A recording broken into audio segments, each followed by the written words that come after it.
Bismillahirrahmanirrahim. Assalamualaikum warahmatullahi wabarakatuh. Masih bersama karduk.com.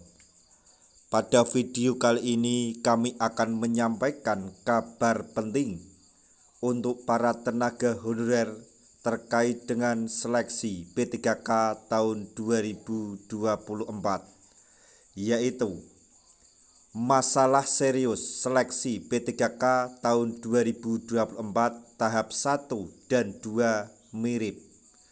Honorer langsung lega dengan adanya pernyataan BKN berikut ini. Tapi sebelum kami lanjutkan, bagi rekan-rekan yang baru menemukan channel ini, tekan like dan subscribe-nya, dan juga tekan lonceng notifikasinya supaya nanti bisa mengetahui informasi terbaru terkait dengan seleksi P3K tahun 2024. Sekarang mari kita simak dan cermati pernyataan dari BKN berikut ini supaya nanti tidak gagal paham.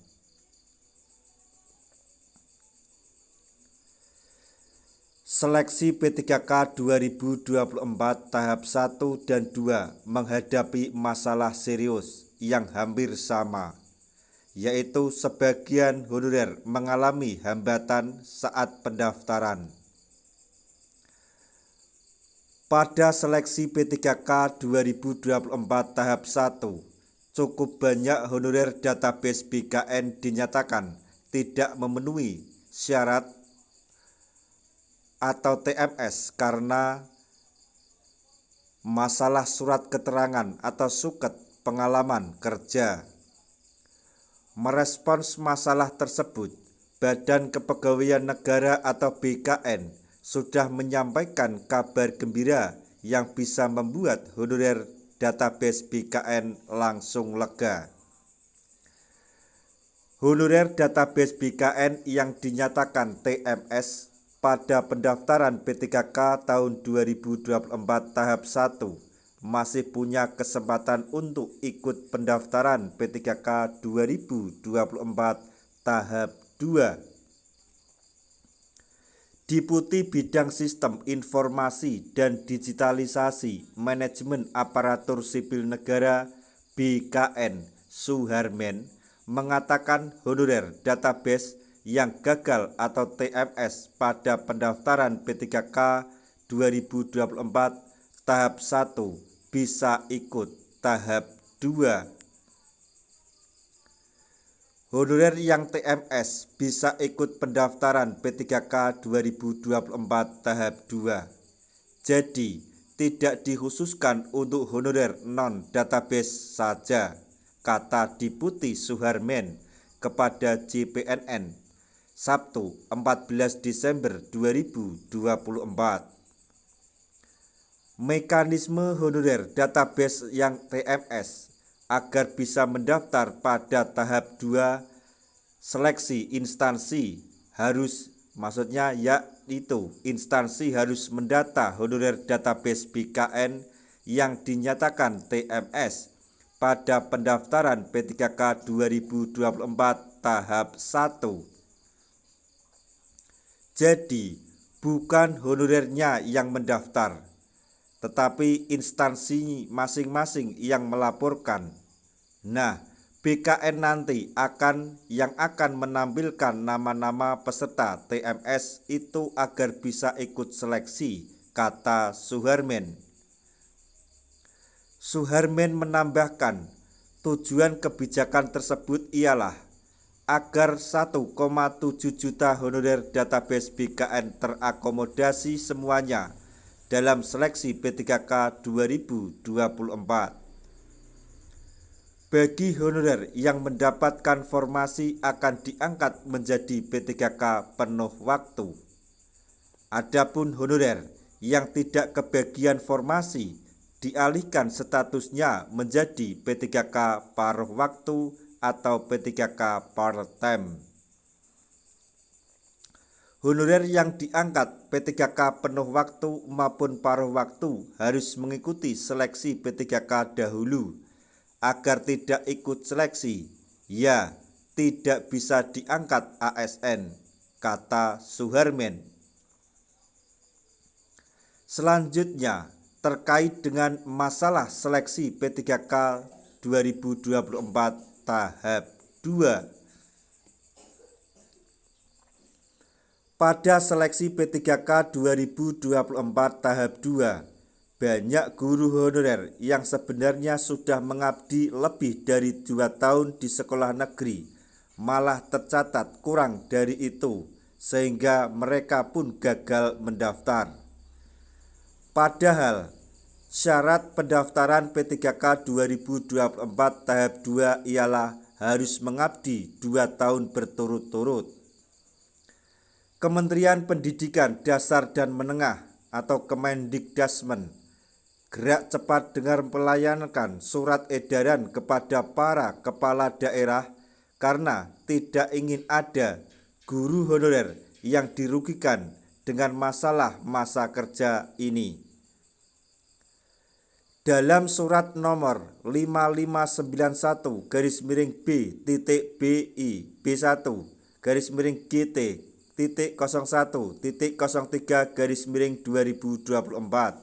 tertanggal 14 Desember 2024 yang ditandatangani Direktur Jenderal Guru Tenaga Kependidikan Ditjen GTK Kemendikdasmen Nunuk Suryani, ditegaskan 5 poin penting, yaitu 1.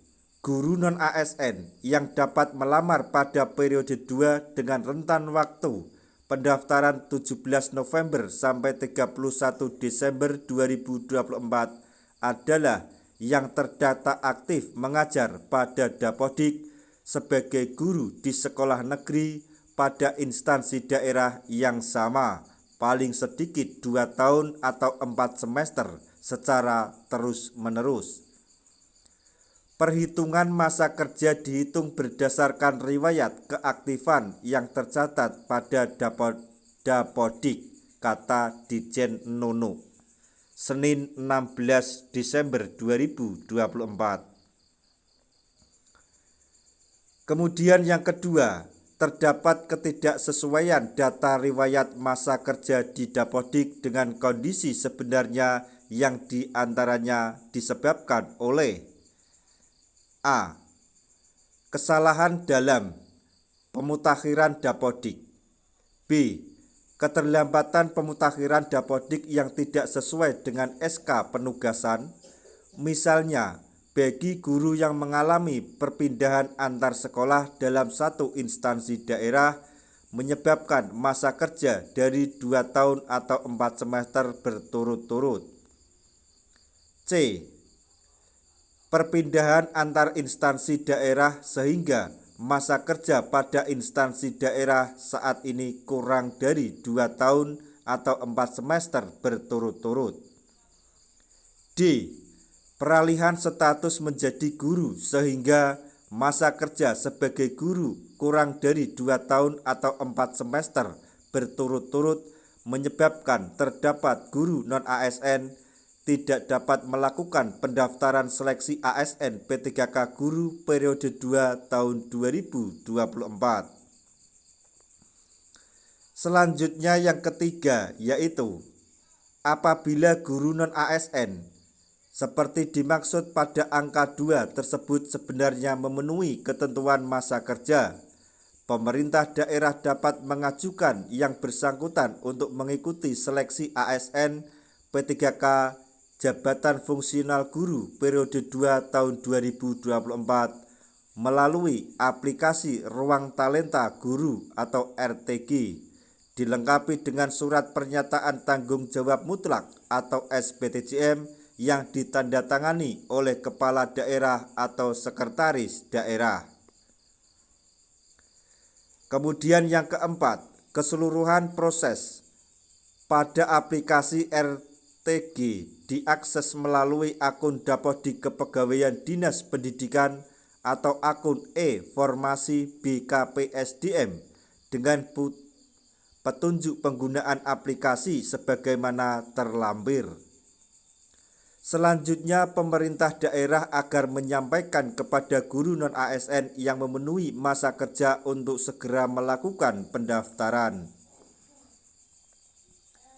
Kemudian yang kelima, batas waktu pengajuan melalui aplikasi RTG paling lambat sampai dengan tanggal 27 Desember 2024.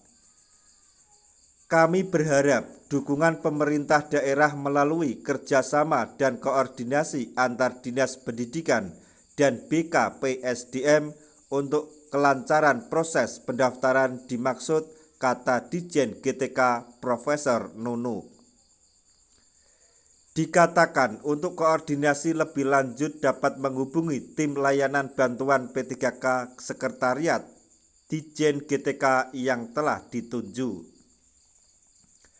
Demikian informasi yang dapat kami sampaikan. Semoga informasi ini dapat bermanfaat bagi rekan-rekan tenaga honorer semuanya.